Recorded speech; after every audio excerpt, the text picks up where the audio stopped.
আওয়ামী লীগের সাধারণ সম্পাদককে আটক করেছে ঢাকা মহানগর গোয়েন্দা পুলিশ। আওয়ামী লীগের সাধারণ সম্পাদককে আটক করেছে ঢাকা মহানগর গোয়েন্দা পুলিশ। ডিবি কার্যালয়ে নেওয়া হয়েছে। বিকেলে রাজধানীর ধানমন্ডি এলাকা থেকে তাকে আটক করে মহানগর গোয়েন্দা পুলিশ। এমপি আনোয়ারুল আজিম আনার হত্যায় আওয়ামী লীগের সাধারণ সম্পাদক গ্রেফতার দেখিয়েছে। দর্শক, এটাই বোধহয় বাকি ছিল। এইবার একেবারে 16 কলা পূর্ণ হলো। এবার সাবেক পুলিশ প্রধান বেনজিরের সঙ্গে ব্যবসা পাওয়া গেল সাকিব আল হাসানের, আমাদের ক্রিকেটার সাকিব আল হাসান। এই 1 কোটি মানুষ ফলো করে সাকিব আল হাসানের যারা ফলোয়ার আছেন তাদের প্রতি বা তার ফ্যান যারা আছেন তাদের প্রতি সম্মান রেখে একটা কথা বলতে চাই। কিন্তু আজকে আমার কাছে মনে হয়েছে জুয়া থেকে শুরু করে সে যদি মানুষ হিসেবে যদি ভালো না হয় তাইলে তার বাইরে সাকিব আল হাসানের নাম, দেশপ্রেম, কমিটমেন্ট, এগুলা কোনো কিছুর ব্যাপারে আপনি আর আশা করে লাভ নেই। যখন আপনি সাকিব আল হাসান নিয়ে কথা বলেছেন তখন সবাই বলছে যে ব্যারিস্টার সুমনের কি যোগ্যতা আছে সাকিব আল হাসানকে নিয়ে কথা বলার। এখন সাকিব আল হাসান এমপি, আপনিও এমপি। ব্যক্তি সাকিব সাহেবের সাথে আমার কোনো ঝামেলা নাই। জুয়ার অ্যাম্বাসেডর হয়েন না, গ্যামলিং এর অ্যাম্বাসেডর হয়েন না। ওনাকে কিন্তু ফলো করে আমার চেয়ে বহু বেশি মানুষ। আসসালামু আলাইকুম। দেশ এবং প্রবাসে, দূরে এবং কাছে যে যেখান থেকে আমার এই ভিডিওটির সাথে সংযুক্ত হয়েছেন সকলকে আন্তরিক শুভেচ্ছা, অভিনন্দন। দর্শক, শুরু থেকে সংবাদ শিরোনাম দেখেছেন, এখন দেখাবো বিস্তারিত। দর্শক, স্ক্রিনে আপনারা দেখতে পাচ্ছেন শুরু থেকে বলতেছে একবারে 16 কলা পূর্ণ হলো আমাদের ক্রিকেটার সাকিবুল হাসানকে যে সমস্ত কথা বললো এবং সে যে দুর্নীতি করেছে এতদিনে, এটা এখন প্রকাশ হলো। এজন্য থলের বিড়াল বের হয়ে আসলো। প্রিয় দর্শক, আমরা শুধু বেনজির আহমেদকে দোষারোপ করতেছি। বেনজিরের মতো এরকম বাংলাদেশে অনেক বেনজির রয়েছে, হয়তো আপনার আমার জানা নাই। প্রিয় দর্শক, আজকের এই ভিডিওতে জানবো যে বেনজিরের মতো কুখ্যাত এরকমের বড় বড় বেনজির রয়েছে। আমরা সাকিবুল হাসানকে মূল টার্গেট, দুদক থেকে চিঠি দেওয়া হয়েছে সাকিবুল হাসানের যত অর্থ সম্পদ আছে, ব্যাংক ব্যালেন্স আছে, তাদেরকে লুট করা হবে এবং স্থগিত করা হবে। চলুন আমরা সেই ভিডিওটি দেখি, তারপরে বুঝতে পারি। আমাদের যিনি গর্ব, আমাদের যিনি ক্রিকেটার সাকিব আল হাসান, তিনি যে বাংলাদেশে যে একটি শেয়ার কারসাজি হয়েছে কিছুদিন আগে, এটার সাথে সাকিবুল হাসান জড়িত, তার নাম আছে এখানের মধ্যে। এবং এই যারা এই কারসাজিটা করছেন তারা এই কিছুদিনের মধ্যে শেয়ার বাজার থেকে 137 কোটি টাকা সরাই ফেলছেন। এখান থেকে তারা লাভ হয়েছে তাদের। খেলার বাইরে সাকিব আল হাসানের নাম, দেশপ্রেম, কমিটমেন্ট, এগুলা কোনো কিছুর ব্যাপারে আপনি আর আশা করে লাভ নেই। যখন আপনি সাকিব আল হাসান নিয়ে কথা বলেছেন তখন সবাই বলছে যে ব্যারিস্টার সুমনের কি যোগ্যতা আছে সাকিব আল হাসানকে নিয়ে কথা বলার। এখন সাকিব আল হাসান এমপি, আপনিও এমপি। ব্যক্তি সাকিব সাহেবের সাথে আমার কোনো ঝামেলা নাই। জুয়ার অ্যাম্বাসেডর হয়েন না, গ্যামলিং এর অ্যাম্বাসেডর হয়েন না। ওনাকে কিন্তু ফলো করে আমার চেয়ে বহু বেশি মানুষ, প্রায় 1 কোটি মানুষ ফলো করে। সাকিব আল হাসানের যারা ফলোয়ার আছেন তাদের প্রতি বা তার ফ্যান যারা আছেন তাদের প্রতি সম্মান রেখে একটা কথা বলতে চাই।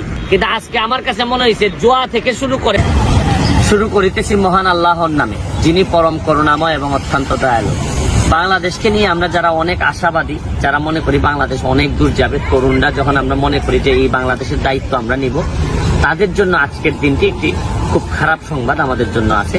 বলতে পারি যে বাংলাদেশের ভবিষ্যতের চিন্তা যারা করেন তাদের জন্য একটি দুঃসংবাদ আমাদের।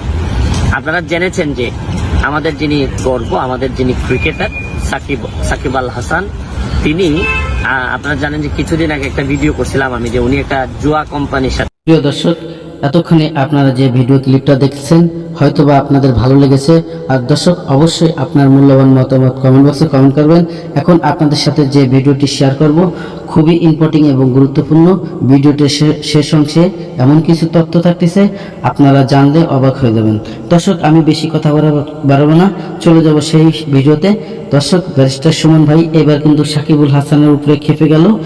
যেমন বেনজির আহমেদকে দুর্নীতি মামলায় দুদকের কাছে প্রস্তাব রেখে এবং হাইকোর্টের রিট জারি করে দ্রুত আইন ব্যবস্থা করেছে, ঠিক এইভাবেই ব্যারিস্টার সুমন ভাই সাকিবুল হাসানকে যেমন জোকের মতো আঁকড়িয়ে ধরল। দর্শক, এই ভিডিওর এমন কিছু তথ্য পাবেন সাকিবুলকে নিয়ে যেটা আগে পরে অনেকবার হয়তো আপনারা শুনেছেন, এবং সাকিবুল হাসানের সাথে কিন্তু পূর্বপুরুষ ধরে ব্যারিস্টার সুমন ভাইয়ের এমন কিছু ঝগড়া বিবাদ রয়েছে, শত্রুতা রয়েছে, সেটাই হয়তো এটা প্রকাশ হলো। তো চলুন আমরা সেই ভিডিওটি দেখি, তারপরে মূল্যবান আলোচনায় আবার ফিরে আসবো। সে কি সিগন্যাল দিয়ে যাচ্ছে বাংলাদেশের মানুষকে শুনে, সে সিগন্যাল দিয়ে যাচ্ছে তরুণদেরকে যে যেভাবে পারো বাংলাদেশ থেকে তুমি টাকা পয়সা ইনকাম করে বিদেশ চলে যাও, বিদেশ নিয়ে যাও। যেভাবে পারো তুমি বাংলাদেশের মাটি বাতাস এগুলা ব্যবহার করে তুমি সেলিব্রিটি হওয়ার পর বাংলাদেশের চিন্তা বাদ দাও। বা কোনোভাবে যদি কোনো যোগ্যতা অর্জন করে, আমরা যেটা বলি ব্রেইন ড্রেইন বলি, যে আমাদের সব কোয়ালিফাইড লোকগুলা বিদেশ চলে যায়। এদের সাকিবুল হাসান এটা বলতেছে তরুণদেরকে যে জুয়া হোক যেভাবেই হোক, দেশ যদি চান্স পাও বেঁচে ফেলো, দেশ জুয়ার মাধ্যমে দরকার দেশ বেঁচে ফেলো, তারপরও তুমি তোমার বউ বাচ্চা নিয়ে সুন্দর আরামসে থাকো।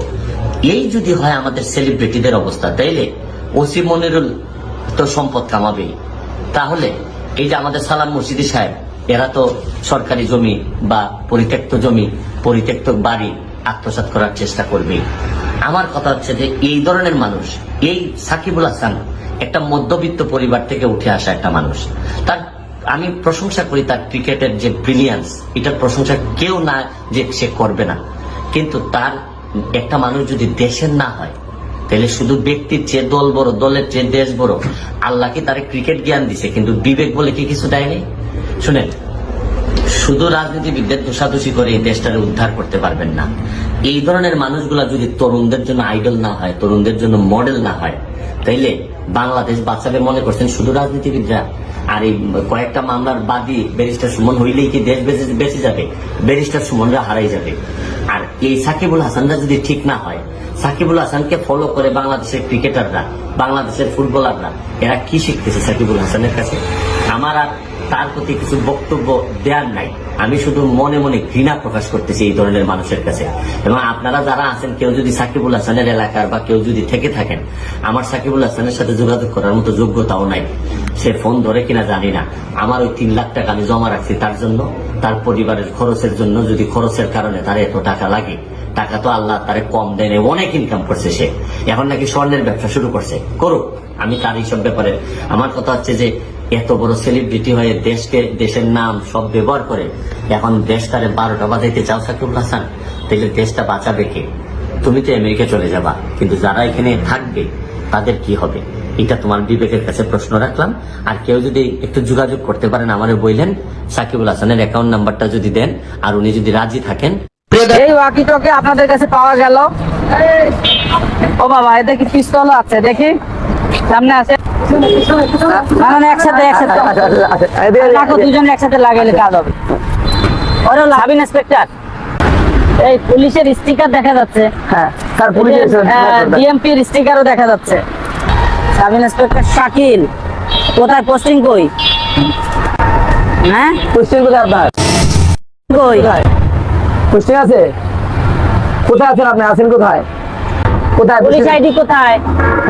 দেখা যাচ্ছে যে সম্পূর্ণ পুলিশের পোশাক পরা। ভিতরে বসাও, ভিতরে বসাও, ভিতরে বসাও। স্যার, ও কি তোর ভাড়া করছে? কতদিনের জন্য? শাকিল, আপনি যে এই যে পোশাকটা পরে আছেন, এই র্যাঙ্কটা কি বোঝেন? এটা কিসের র্যাঙ্ক? কোন র্যাঙ্ক এটা? বলো, এটা কোন র্যাঙ্ক? কথা বলেন না কেন? সাব ইন্সপেক্টর, তোমার এই যে পুলিশের পোশাক টোশাক সব পরা, তুমি একটা গাড়ি নিয়েছো, গাড়ি ভাড়া করছো, তুমি তোমার পরিচয় বলতে পারতেছো না, তোমার পোস্টিং কথা বলতে পারতেছো না। বেরো আসো।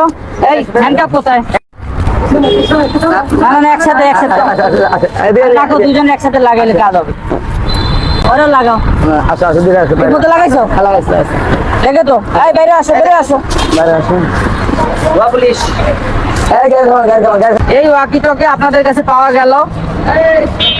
ও বাবা, এতে কি পিস্তল আছে? দেখি, দেখা যাচ্ছে যে সম্পূর্ণ পুলিশের পোশাক পরা। আমাদের পবিত্র ঈদ উপলক্ষে আমাদের নিয়মিত যে পেট্রোল কার্যক্রম, সেটা করছিলাম।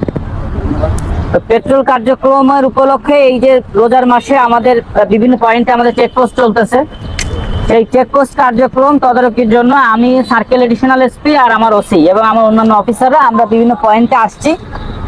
নর্মালি আমরা পুলিশের গাড়ি বা পুলিশের স্টিকার দেওয়া গাড়ি চ্যালেঞ্জ করি না, তো আমরা বিভিন্ন গাড়ি ওরা চেকপোস্ট করতেছিল, তো তার মধ্যে এই পুলিশ লেখা আপনারা দেখতে পাচ্ছেন, একটা পুলিশ লেখা গাড়ি।